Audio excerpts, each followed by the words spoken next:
Welcome again to Unabridged Bookstore, and a special welcome to Jeff VanderMeer and Maryse Meijer.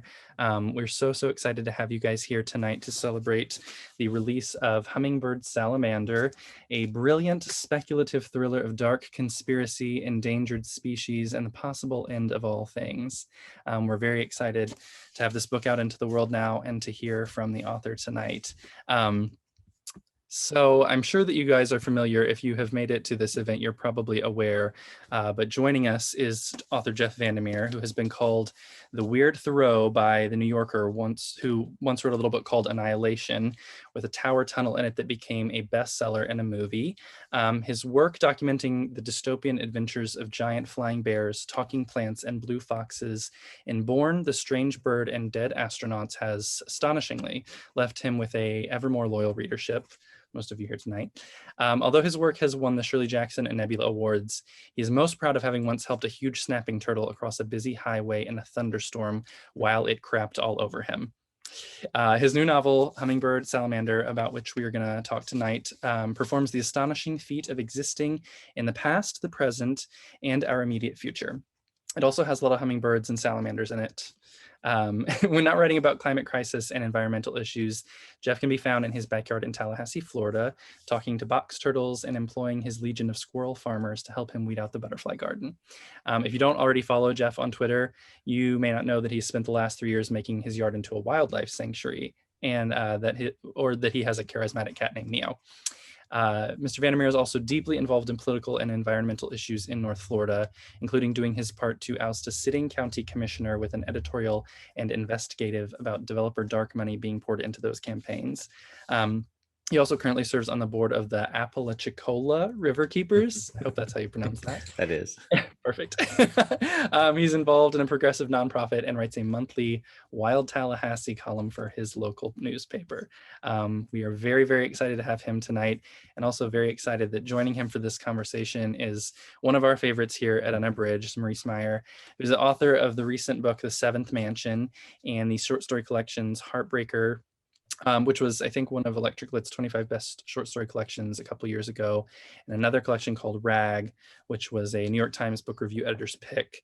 Maryse has been a finalist for Chicago Review of Books Award for Fiction, and also has a novella called Northwood that has been a big hit here at Unabridged. So join me in welcoming them to the stage for this talk about Hummingbird Salamander.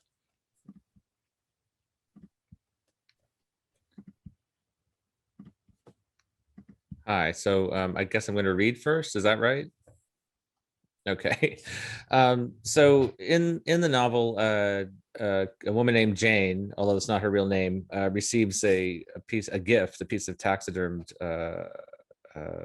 hummingbird, not a piece, but an actual hummingbird. And it's gifted to her by a dead woman named Silvina, who turns out to be either an eco-activist or an eco-terrorist, depending on your point of view. And I thought I would read a section without context from near the middle of the book, edited in such a way as to also not contain too many spoilers, just to give you kind of a sense of one of the more intense parts of the book. So,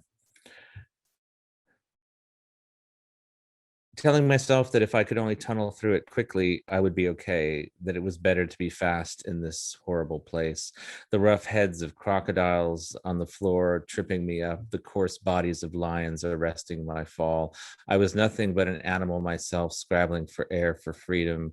A wildebeest and a bear there near the center of the mound with some other monumental stag or antelope to create a sense of space to breathe and a shield for bullets, which continued to reverberate, to hum and to quiver, and my only defense to lie against the comforting flank of the bear, to let the bear be my defense. The heat increased and I was sweating and coughing from the fumes. I could see a orange haze ahead of me where there had been darkness. A crack, another crack, like the world was breaking open. A presence that made me gasp, but from behind me. I rose up to face this new threat, and something smashed against my skull, and I fell into darkness. Breathe, draw breath, take another, isolate the shackling sound, the impatient light, find a way to remove it, another breath, another chance to make it to the beautiful darkness, the bliss of silent places. I was trapped in the pages of Silvina's journal, which had opened up and become an ocean of paper flooded with black water. It sucked me in and down until I came to the bottom and drifted there with all the dead animals. I saw their eyes now, or what had replaced their eyes, these glass stares so false and yet somehow real too. I couldn't breathe, but I didn't need to breathe. I had lungs, or it just didn't matter anymore. The monkeys and the crossbills and the wallabies and the lizards and the box turtles and the frogs, so many frogs glowing iridescent way down there beneath the surface in the bog. I could hear an indistinct shape above and reeds radiating out in the faintest hint of moonlight. I gasped and took on water. I waved my arms to swim and embraced the animals around me until their eyes were live and quick with thought again. I did not care that they were rotting, that I was rotting, that we were all down here below in some purgatory worse yet better than the warehouse. Had I brought them here? Had I led them here? Total nature, Humboldt had written, which meant no separation, no looking away, no way out but down. I realized I was beneath Unitopia looking up, that I was drowning underneath Silvina's creation, as surely as if Ronnie had put me there, because she had. And you'll have to read the novel to know who Ronnie is, so. Oh, I think you're muted still. I got it. Okay. Okay, sorry. I was trapped. You were trapped. Well, first I want to thank everybody for being here. Not least of all Jess, whom I've known through email and through the ether, mutual friends for a while. So it's my first time talking to you in person. As it is. And so pleased to be able to do that through this book, this wonderful book, which I just finished last night. And I was crying. So tears of joy. No. Not exactly. Okay, I just started reading actually today. Do you know this book on Time and Water? I've heard of it. I haven't read it yet. No. I just read the first chapter, and I wanted to start with something from here, but then what you read was so good. I'll come back to this maybe later. Whenever. Yeah. So the idea of Jane, our protagonist, as she calls herself, but we don't know who she really is. I was really fascinated by the idea of this character who is someone who sees herself and maybe is seen by others as unworthy in a certain way. Like she's a anti-heroine who isn't like a nice person. No, she's not. Who isn't a careful custodian of the people in her own life, but then she becomes, the custodian of this hummingbird and this activist's dreams, really, in her journal and everything. And I liked the physicality of Jane as a person who overgrows categories. We mentioned categories in that first, in the section that you wrote in Total Nature, and that what total nature means is that we get rid of the category between human and plant and animal, and maybe that's what utopia is, or maybe it's also what hell is in a certain way, but it can't be worse than what's going on right now. So Jane is this person who has overgrown the categories that she's been put in by other people and that she's put herself in, knowing that she doesn't quite fit. So she's like, for those of us who haven't read the book, Jane is like this, she's really tall. She's like 6 feet tall. She was a former bodybuilder, wrestler. She's like 200 plus pounds. She's super strong. She works at a company in this like corporate surveillance technology company. And she just doesn't fit in with that culture. She doesn't fit in quite as a mother and a wife, although she's like very loving in many ways. But the world that she's in, that she finds herself in, and all these different categories and these different roles don't quite suit her, and she doesn't like literally fit in them. And when she goes on this quest of sorts, in some ways she's finding this other world that she does fit in, or that reflects her better, or that she's moving towards a world in which she might fit. And that world might be one that's not here yet. So I wanted to start out talking about the idea of the category in your book, and how you thought about that idea, the idea of categories, be they human, animal, but also the roles that they play. Yeah, I mean, there is the thing that simply by accepting this hummingbird, it kind of sets off alarm bells in various places. So she's already kind of trapped in it, though she doesn't know that. But I think that you're absolutely right that she's somebody who's in the wrong place at the wrong time for her. And I think, like some people do, I think she's actually seeking to blow up her life, and the hummingbird gives her an excuse to do it. But I also think she's writing from a place where she is also trying to make sense of how she got to that point where she's writing this account, and then also, doing what everybody does, which is, and she may not succeed entirely, but she's trying to tell a coherent story about herself as she's telling the story of the plot. And so those categories you're talking about are fairly important because, I think that Silvina, in a different way, also is dealing with and being constrained by categories, but her response is on a kind of a more selfless level, and Jane's response is to believe in Silvina's cause because she becomes fascinated by the hummingbird, becomes fascinated by Silvina. So it's kind of a complicated thing where I do think Jane is thinking about her daughter, for example, and does think that she actually is making like right decisions, even as she's not present, and ultimately that kind of goes wrong too. So I think you nailed the categories and this idea that she's moving through these different strata of society too, or moving out of them into something else. And I think that on one level, although she disguises it in the narrative, she probably is on one other level kind of jumping at the chance. Mm-hmm. To get out of the category, to expand the category. To get out of the categories. And I've known people who blow up their lives and then when they reset, you may not think well of them at first, but when you meet them when they reset, you kind of realize that they've become a different person that was that is something else that is probably why they blew up their lives, So I find that kind of fascinating. I find it kind of fascinating to play off of, riff off of kind of noir thriller tropes and stuff, and doing that because there's a lot of attributes Jane has that for like a traditional, probably back in the 60s or 70s noir detective novel would go pass unnoticed if it was a man. Right. So that's one like tertiary thing I was thinking about too. So the idea for Jane to be a woman, for the protagonist to be a woman, seems important, not just for the genre, messing with genre, but also were you thinking about, I don't want to give anything away, but towards the end of the book, there are 3 women that we, that we're looking at basically. And I thought it's interesting that the men sort of fall away in various manner. And we're really thinking about, okay, what to do, what's the next step, and like personal history, but human history as well, that the landscape is full of ladies. Was that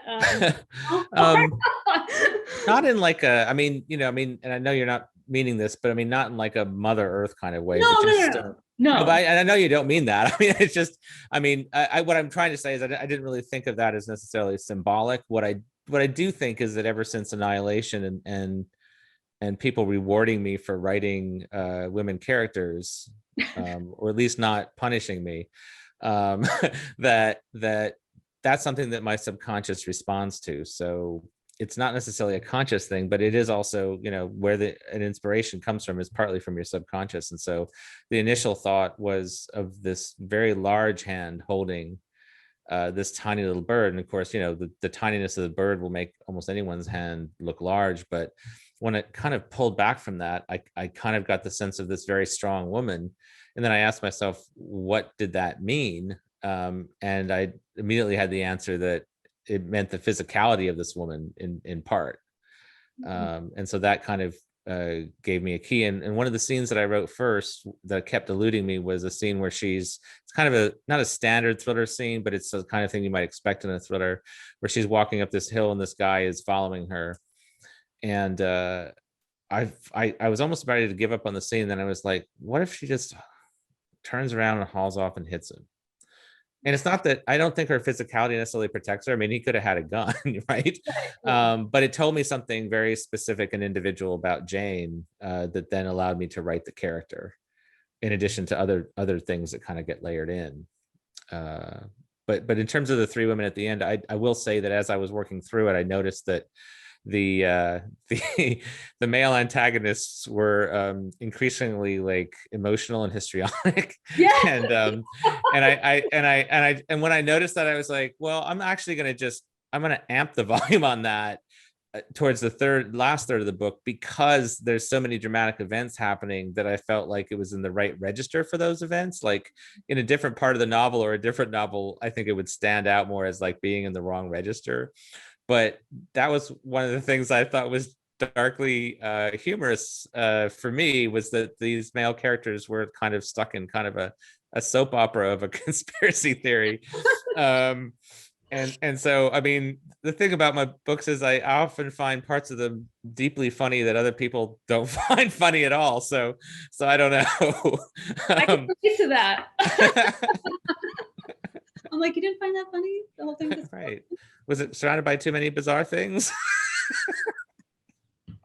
There's a line towards the beginning of the book where Jane says that she was oh god, well, not trauma. Injury told me who I was supposed to be. And that's kind of a recurring theme, with her revising her past, or realizing that her past wasn't what the story that she had made for herself. Yeah. And I was thinking about how, and so Silvina also has quite a bit of trauma in her past too, that shapes who she becomes and how she responds to the world around her, and definitely to the climate stuff. So I was wondering if you could speak about how trauma and how injury might prepare us in a certain way to handle the crises of our time, which is the extinction of human beings on this planet. Right. Heavy question. Yeah, I mean, one thing I sometimes think of it as damage, which I think encompasses like different levels of trauma and injury. It's not the same thing, but I know that there's certain kinds of damage in my career that have actually been useful in surviving other kinds of damage. But I think that it is one thing that I've been exploring for a while. I mean, there's something not similar, but there's something inborn that is damage, and how do you survive that? And I think sometimes, like for Silvina, the damage is awareness, right? She becomes hyper aware of sound and light, to the point where she becomes more attuned to the things in the world that are invisible, that are harming the world, or invisible, or we make invisible, that are harming the world. And that kind of triggers her activism.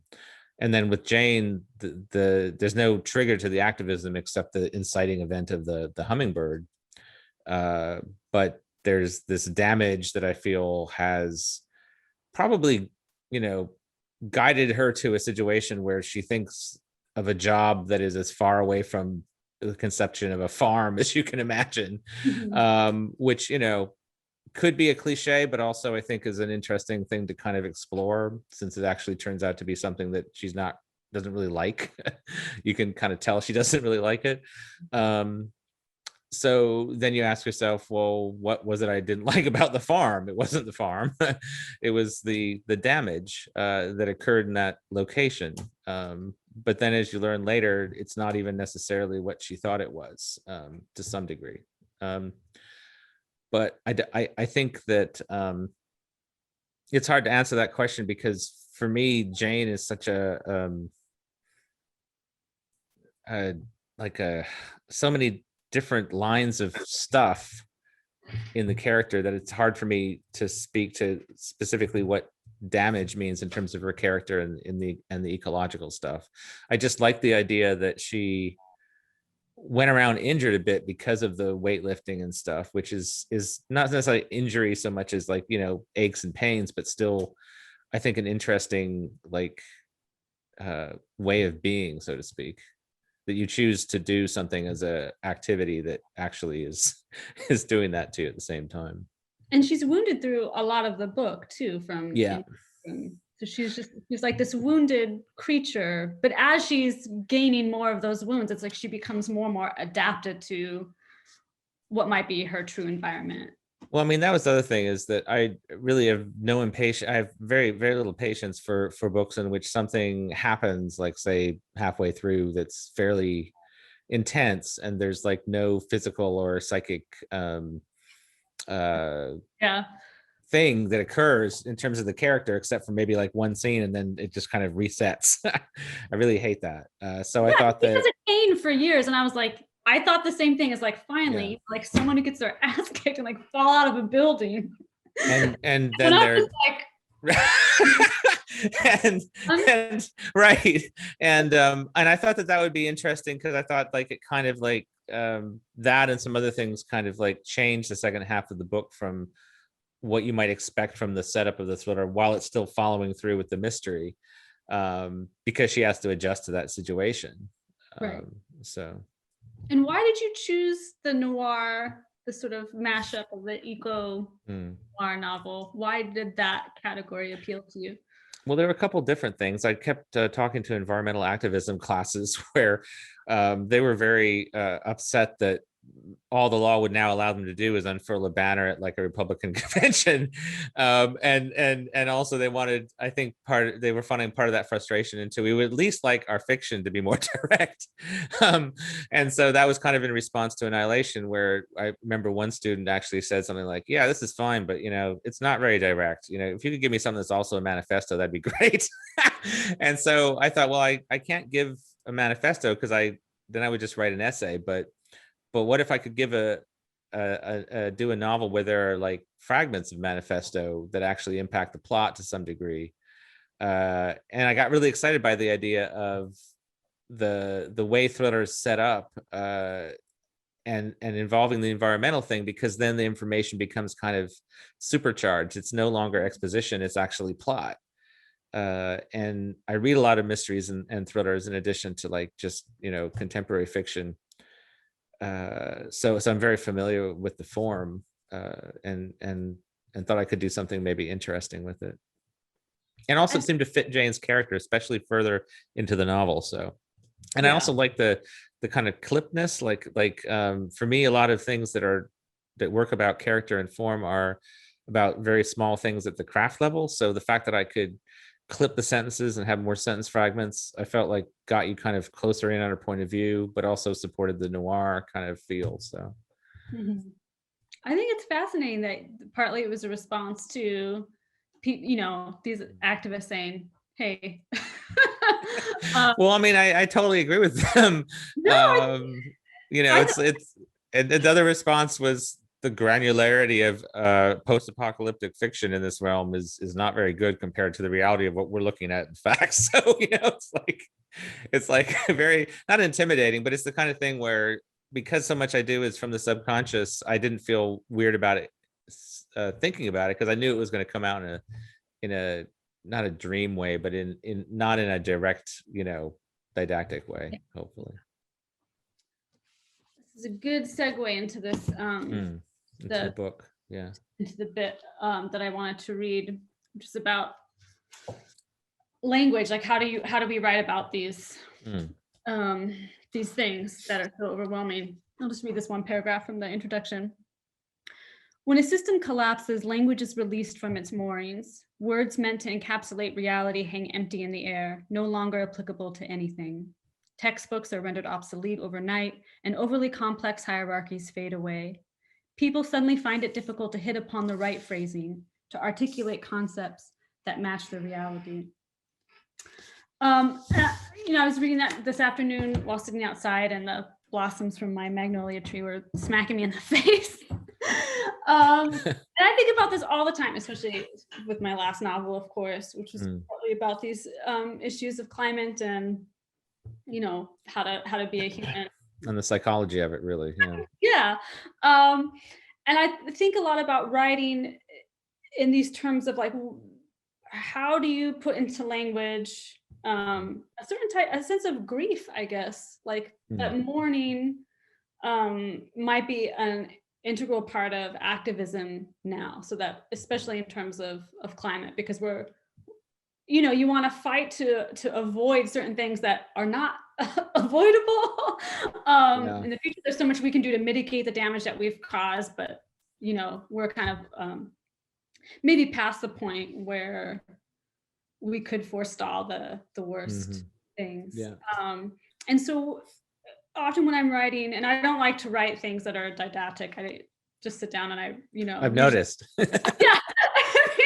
It's like the last book, even though, was about an activist. I mean, really, I started writing that book because I was like, what if the boy was in love with the skeleton? And I was like, wait, how do I make that like a book? And then you were like, that is not the title. And that's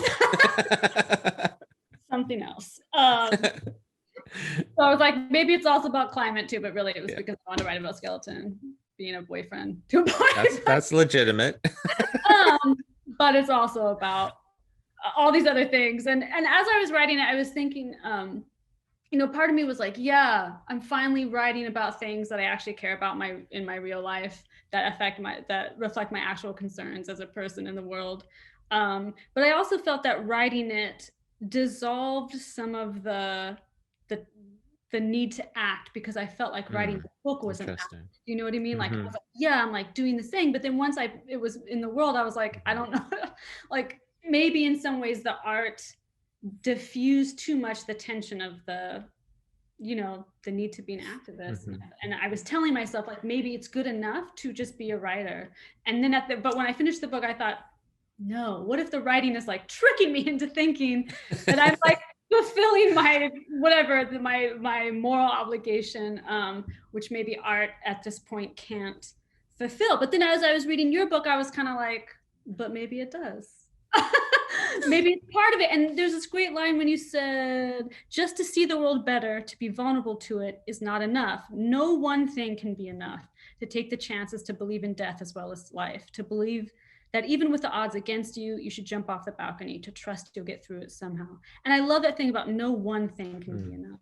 And I think with like activism and these big causes, whether we're fighting racism, we're fighting patriarchy, misogyny, all of these big isms, it can feel like it's just like everything's on these like Goliath terms, and that there's going to be one solution. But in your book, and again towards the end, for those of you who've read it will know what I'm talking about, it's that sense of like there needs to be many paths. There are many paths to addressing these problems, and maybe none of them will work, but maybe one of them or multiple approaches will. And I took a great comfort in your book when I got to those points where I was reminded, like, there is no one way. And yes, one way isn't writing a book, isn't gonna prevent, people from burning the Amazon, but maybe it will. But it's one thing that like art pushes people to at least see the world through the other's eyes. And there's so much in your book that, it hangs on that. It's like survival depends on us seeing beyond ourselves. And so I was just wondering, as you were writing it, do you ponder these things of like, do you ever think about writing being an ethical act or an act of activism in itself? Is it beside that? Is it not relevant to that? How do you feel? I mean, first of all, we can only really do the things that we know how to do. and really the only thing I can do is write. I mean, there's other things I can do. I've started trying to get other skill sets, but I think that, at least for me, it's something that I would do whether I was ever published or not. And I get itchy when I don't. So there's the very visceral kind of response of just, it's going to happen anyway. But then I think that writing is itself kind of an act of hope, because I think if I was hopeless, I wouldn't write. Why would I write at all? Why would I put two words together? But I think then also the writing, and this is all about me, this is all the selfish things first, because I think we have to be generous to ourselves to be generous to other people. And if we're not generous to ourselves, it's hard to be generous to other people. So the writing keeps me unfrozen. It's one of those day-to-day things, or week-to-week, or sometimes I don't write for a month kind of things where it does keep me unfrozen. It locks me into the present moment while I'm writing. I'm lost in the thing while I'm writing it, and so that's helpful for me for the activism, because I need that release, that escape, whatever you want to call it, even though the novel's not really escapist. Then there's also the fact that we are so surrounded by systems that are antithetical to human life and animal life, really, that we're locked into. And so we have to forgive ourselves when we can't do everything, because there's so much to do because of these systems. And then also in Dead Astronauts, my last novel, which is as different from this one as possibly could be, it was really about how failure can move the needle. And the premise, really, the underlying premise, was that we're so locked into these capitalist notions and these business notions of success and metrics and crap that we beat ourselves up even when we manage to move the needle, even when we fail by like the common, capitalist metric, but we set the stage for something, or something good came out of it. And so we have to own the success and our failures too, I think. And that includes in fiction, because we can never know when we set out to write something whether it's going to make any difference, any damn bit of difference whatsoever. It could be as direct as you want, and it could still maybe not make a difference because it doesn't hit the right way with the reader, or it doesn't hit at the right time, or it doesn't get the right press, or whatever. All kinds of things that are totally outside of our control. We can only just do the things that are personal to us and that we love. And that, I think that includes more and more writers grappling with this, in addition to books that are also about people who fall in love with skeletons. Which I think also points to something, though, is that when you just deal with this stuff head on, sometimes it's a mistake too. I think it becomes not just too direct, but it becomes repetitive it just becomes the storyline, if that makes any sense. I don't know how to put it. But and then beyond that, the rewilding of the yard is another thing that keeps me unfrozen, because I know that, and I say this a lot, so it begins to sound trite, but it's true. A possum only lives for 3 years. If I can make that possum feel like there's no climate change for 3 years, I think that's a tremendous accomplishment.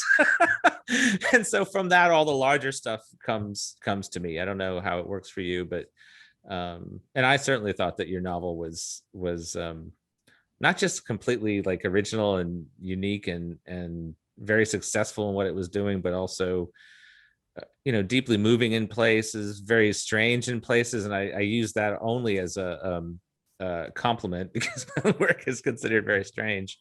But I like the fact that it was so different and dealt with climate change. I'm sick of reading the same old stories about climate change. So yeah, it's hard to, unless it's, it's like you said, if you want to write directly about something, just write an essay. And I'm happy to read, essays like Magnuson's book. But fiction, yeah, they're great. where you create a world, and like the world has to come first, and it has to have a body. And if it's just a mind, then that's an essay. But if you make the body real on the page, then it's something that can be, I think, lived through in a different way than a manifesto. Yeah, Lydia Yuknovich always puts it the right way, I think, where she says she wants her books to live in the body. Yeah. And it's a very simple, direct way of saying something that's actually really profound about what fiction can do. So. Yeah, I'm still on the side of fiction, because I think imagination is necessary. Like that's what it's both. Imagination helps us destroy things, because we think of all the the ways. I was going to say all the bad imaginations that got us to this point. All the terrible bad imaginations. But then you got to counteract it with the good. And my twin always reminds me, she's like, for a body to function, whether it's an individual body or a communal body, most things have to be working. So even if you're really, really sick, if most things were not working, you'd be dead. Like that's just how the balance works. Yeah, well, we're getting there. Yeah, we are getting there, but so far it's like the balance is still on the side of life and of flourishing. And the earth goes through these periods where it just expunges itself of well, I mean, that was kind of the point of using a hummingbird and a salamander, both of which, you know, in the book the species are extinct, but they're not extinct in the real world. I didn't want to use an animal that was like the dodo or something that was completely extinct, because the whole I think it's a useful counterpoint in describing the complexity and beauty of those organisms, and also then the fact that they're still in the world, which means we're still in the world, because yeah. there's a real linkage there, actually. There's a beautiful quote about how the salamander, which is gone, is still, you know, I didn't even do a good job of marking the things. How the I'm quoting from my brain, which could be totally wrong, but how the salamander, a sign and symbol, even as something that used to exist, inspires hope in Jane because it did exist, even if it's gone. And I thought that was so beautiful, of like how even the, you know, even death, like the echoes of the things of the past, like inform everything about where we are now. And even if we end up becoming one of those echoes, like not all, you know, not all is lost. There will be other things 500 years from now that will flourish. Well, maybe not 500 years. Maybe like 2 million, but sorry, I'm a terrible comedian. I'd laugh at my own not jokes.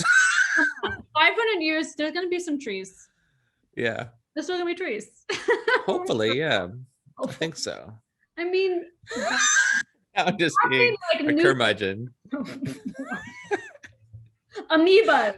There'll be coyote dogs for sure. Coyote dogs and giant raccoons. And maybe the civilization from the distant past that was giant terrestrial jellyfish, which have left no fossil record. Maybe they'll come back. I don't know. We'll see. I hope so. I hope you do? A giant jellyfish. I love to just think about how like they're in the water and they're like bones and like they have no brain, but they function, you know. Yeah, because you don't kind of like Republicans in our state. Sorry. You didn't hear that from me. But I'm not gonna argue with you on that. Oh, what else to talk about before we let other people talk? Oh, this is an obvious one. The fatal adaptation. Oh, yeah. To care more meant putting a bullet in your brain. So like many, I had learned to care less. Yeah, it is an actual human adaptation, right? And it's an adaptation a lot of animals have too, which is like, don't think about the thing that's distant, think about the thing that's right here. And it is a self-protection thing, and it's and I think it's open for debate, because you have to like leave yourself open enough to have the information, but if it begins to freeze you, then that's not good. I mean, there are accounts that, you know, Twitter accounts that I have muted for like a month, not because I hate them, but because the information they're giving me, I'm just not mentally in the right place in terms of the ecology stuff. You know, it's like, I can't take this link to this terrible thing. I'm sorry. So mute.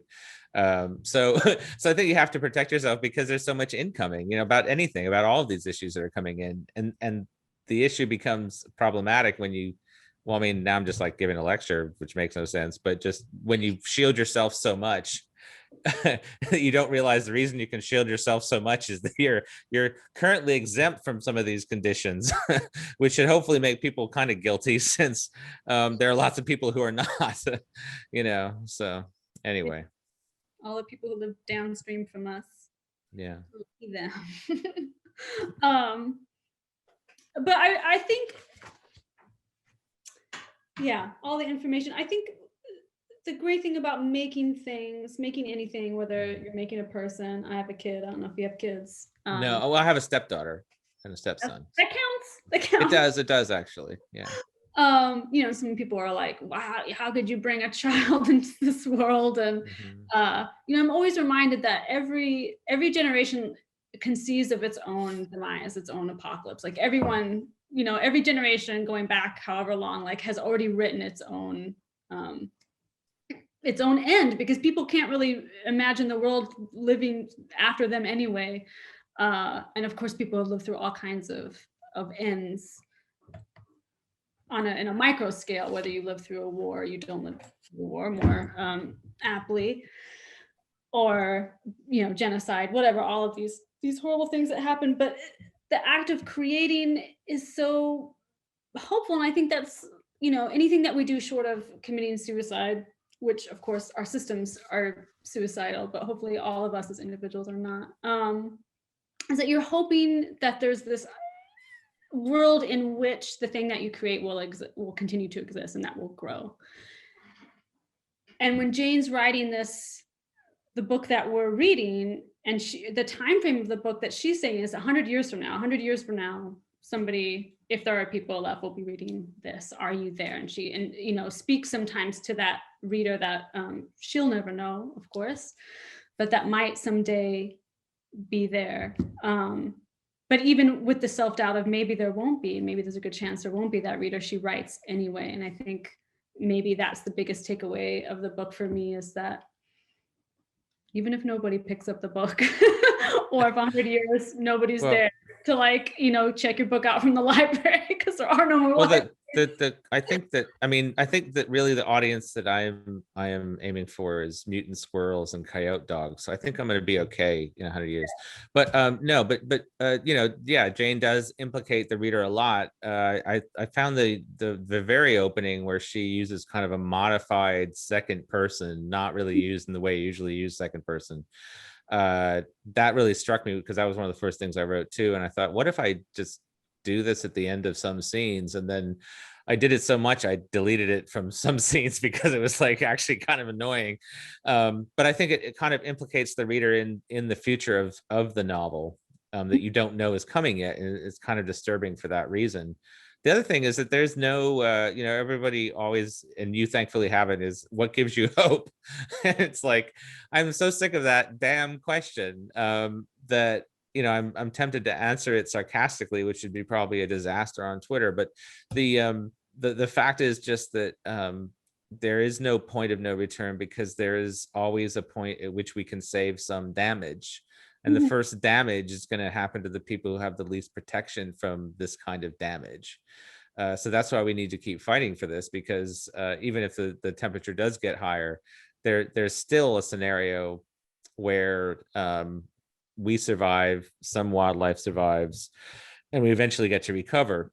But this this idea of like wanting to probe hope as, when have we reached the point of no return? And I feel like the unspoken part of that, so I can just drink myself into oblivion. If you could just tell me if we're past the point of no return, then and I can just get on with my life. Yeah. But and that's not always the impulse, and probably isn't the impulse at all. But it makes me think of that, just because if you're asking the question sometimes, I think that we like I, for example, am still exempt from a lot of climate change's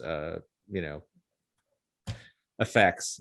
So if I can even answer that question, I'm doing better than a lot of people. So and Jane is exhorting the reader and saying, I may not be good, I may not be worthy. She says that a couple times. And that goes back to my first point about Jane being an unworthy heroine. Well, I mean, yeah. But she's like, but are you? You might be worthy. But I mean, also asking herself too. I mean, she's trying to live up to her own thing. Yeah, no, and I mean, the other thing about doing a hybrid like this is that at some point I realized I was also writing kind of a weird, fucked up quest. Yeah. You know what I'm saying? Yes. I mean, considering, without giving away, I mean, it ends up in a redacted, kind of like that book Redacted, from the redacted period. But anyway, so some of those kinds of things come into play too, I think, and that's part of that. Maybe yeah. So well, it's 7:50. I'm reluctant to give up control, but if people have questions, please just raise your hand or do the thing. Yeah, put it in the chat. Is that right? Or you can ask the question in the chat, but it's also, if you want to turn on your videos, humans, and actually ask the question with your voice. That would be a first, actually. That would be great. Okay, Tyler Barney says, I saw this. Okay, I will let you decide on that one. Not not me. The seventh man. Even vegans have skeletons in their closet. Har. So true. In some ways, that book, I think a lot of people didn't get it, but the book is kind of like a little critical of vegan. I'm a vegan, but you know, a shitty vegan. What is a shitty vegan? Shitty vegan is just, I mean, I think veganism is shitty in some ways because it's so much of the culture is like, we don't cause any harm or suffering, because it's still very like mammal centric in a way. And I think like biocentrism is maybe the way to push ourselves. But if you're just thinking about like eating flesh and you're not actually thinking about eating plants are alive too. And I know people use like meat eaters use this as a joke, like, oh, that you eat like, what about the plants that you eat? Ha ha. But it's true. Lettuces are also amazing and deserve to live. And I think sometimes when we reduce activism to a consumer choice, then we like miss the whole point of ethics.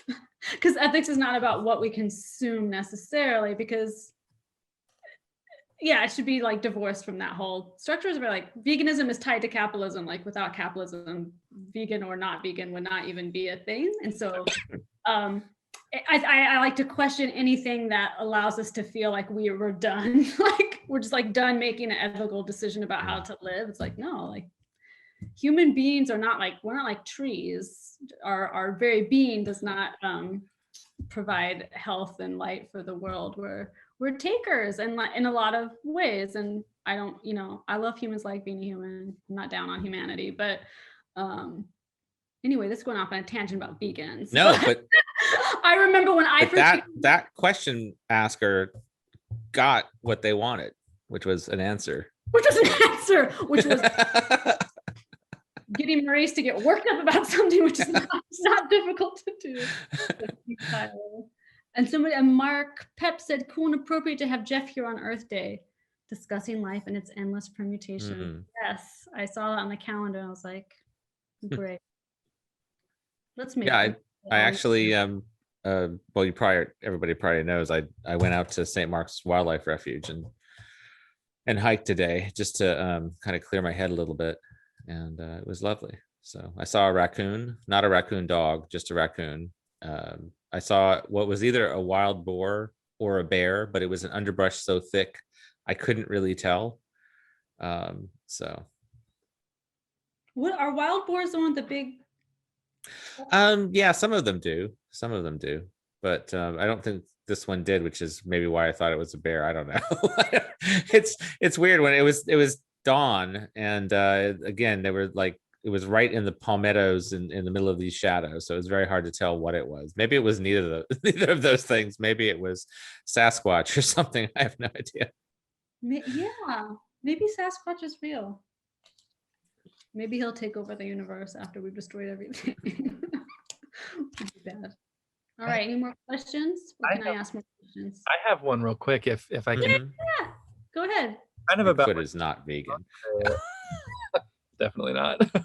I'm very curious to know, like we mentioned earlier, that you in your own backyard have kind of worked into building this little sanctuary. And I briefly lived in Tallahassee also, and so I know has a rich biosphere. So I guess I'm curious, in your own backyard when you do these hikes, whatever, how do you take inspiration from the world around you and the creatures that you've created for your books? Like, do they kind of come from seeing things in the underbrush, or how does that tie into your work as a writer?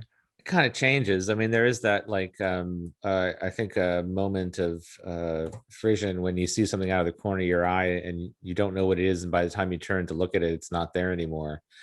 I think that's a fertile place for story, so to speak, because you're trying to make sense of that moment.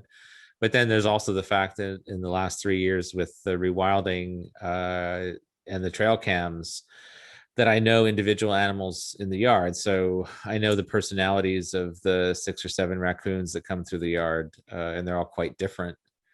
There's only one of them that plays with the baseball that's by the bird bath, for example. There's only one of them that only stays way down in the ravine and picks berries off the bushes and then goes off somewhere else.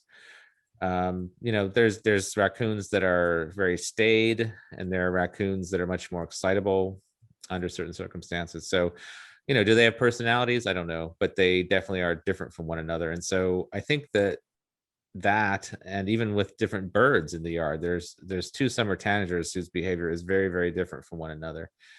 I think that's going to be very influential on the next novels in terms of thinking of animals as individuals. Obviously, Neo, our cat, who is not rewilded, he's always been wild, although he's inside, is a huge influence on the novels. As many of you know, he's one of the influences on the flying bear in Born, because he has these huge shoulders and so many drapes over his cat tree. If I don't see his head, if his head's down, it looks like this bear creature is in our living room.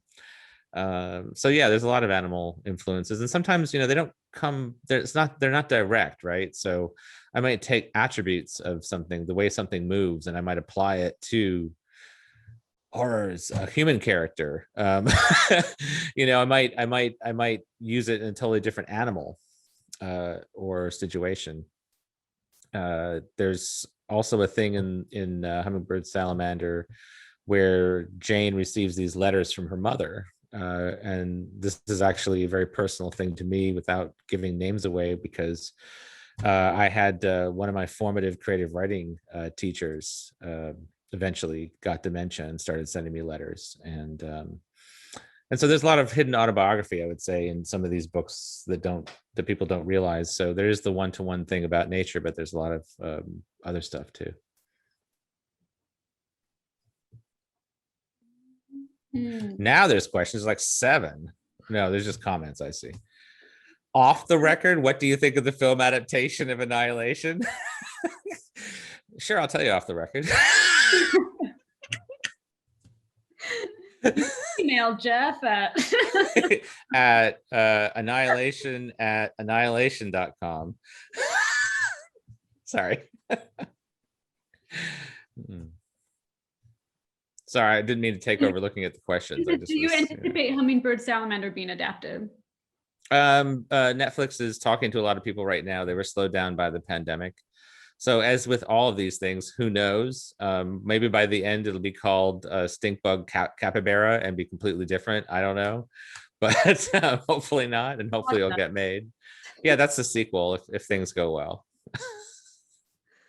All right, Mark says, I like the Annihilation, and the trilogy told the tale of how life is always changing and ready to change, even our concept of what life is.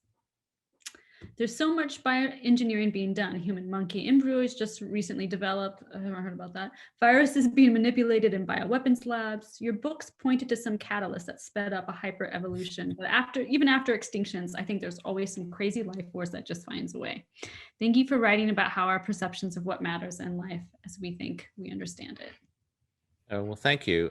My thoughts on biotech and the ethics of it can be found in the New York Times opinion piece that I wrote in December of 2019. And even though there's a lot of funny stuff in it, I'm very serious in thinking that we have left the ethical component behind for some reason, and are not even discussing the things that we need to discuss. When I hear a major scientist say, someday kindergartners will be able to create creatures in the classroom, I think to myself, that just sounds like a dystopia to me. Oh, Tenno says, can I play Hellmouth? My rants are legendary. Can I what? Can I play Hellmouth in the movie? Oh, Hellmouth. Yeah, one of the antagonists. Can Jeremy Zerfoss, who did a lot of the work on the images in the book, play Hellmouth? You're too jolly, son. You're too jolly. He's and not melodramatic enough. Give him a chance. No. No, Jeremy. The Lord of Misrule has spoken. That's right. Definitely misruling right now. Any more questions? No.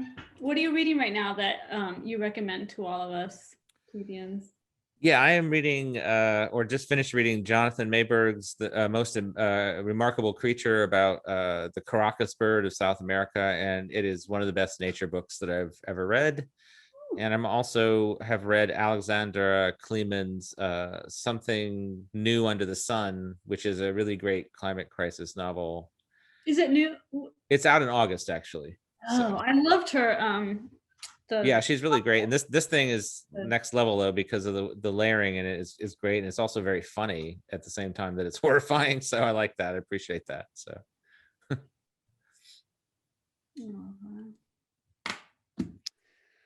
All right. Well, 8:01, right on the dot. Yeah. Thank you. We did it. We did it. Yay. We didn't solve any problems, but we talked about them. But we didn't start any problems as far as I know. Okay, so that's important. All right. Maybe I started a fight with some views. My vegan. Yeah, you notice I didn't say a damn word during that entire thing. Not to like leave you, not to not have your back on that, but. No, I just gotta say, I was reading, a woman who was so kind to me when I went to an artist retreat. She sent me like this vegan gift basket, and she's a super sweet person and a great writer. But she sent me a manuscript that she had written about veganism and creativity, and how seeing veganism makes you a better like artist or something. And I was so outraged the whole time. I was just like gripping the manuscript. Remember afterwards, I just like threw it in the trash. I was just like, this is what's wrong with. And then she wrote, and she was like, "What'd you think?" And I was like, "I don't think I can say what I think." And she was like, "No, please tell me." And then I went on this whole thing like, please, it's great if you don't want to like eat a steak, but if you start going into the territory of like, and now like I can make a better art because I don't cause suffering, then I just get on that's like the logo train for me. I have to leave the building. But she was shocked that like a fellow vegan would take that stance, as if like we all are part of this all think the same way, where we're all like vegan for the same reasons, or I don't know. Anyway, but okay, Maryse, what was the title of the book you mentioned at the beginning? On Time and Water by, I don't know how to say his name, he's Icelandic, Andri Snare Magnusson. And it's literally about water and climate change. Yeah, it looks really interesting. So. It's really beautifully written and horrifying so far. Maybe it'll get better. I don't know. But yeah, I recommend it so far. I'm going to second that recommendation. That is one of our Reading for Resistance featured books at Unabridged this month. It's amazing. Oh, you read it? Yeah, I really, really loved it. Yeah. I think I actually saw it on the Unabridged Instagram. That's probably why I picked it up. Add that to the to be read pile. There is one more question. More details about the signed special things mentioned on Facebook. Yeah, if you saw the promotions for this event, if you've purchased a book from the event page at Unabridged, you have an option to get a personally inscribed book plate sent with the book. And it's not too late to do that. If you have not already purchased your book and want to do that, let me drop a link in the chat real quick here. Oh, where did it go? I'm so sorry. And then you'll get a confirmation email from us when those orders are processed. And then we'll either ship you a book or hold you a signed and personally inscribed copy of Hummingbird Salamander. Thank you to everybody for joining us tonight. And thank you especially to you, Jeff and Maryse, for joining us to have this conversation. This has been wonderful and entertaining. And we're very excited that this book exists now. Well, thank you all very much. That's great. Thanks. Bye. Thank you. Good night. Bye.